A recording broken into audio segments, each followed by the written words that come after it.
Minsan nasa taas, minsan nasa baba. Hindi ko na maintindihan. Eh, hindi kita pare. Marami din ako pinapagdaanan sa buhay.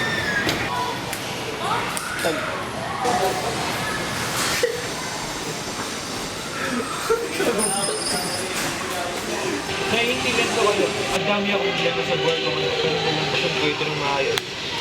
Ha? Paano? Lumapit at dasal ako sa Panginoon.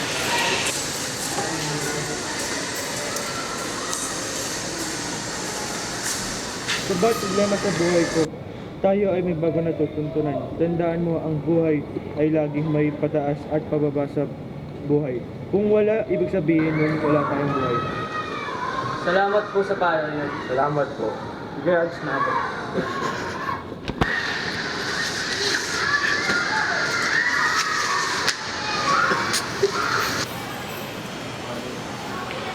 Kaya lagi niyo tatandaan, ang problema ay hindi tatagal.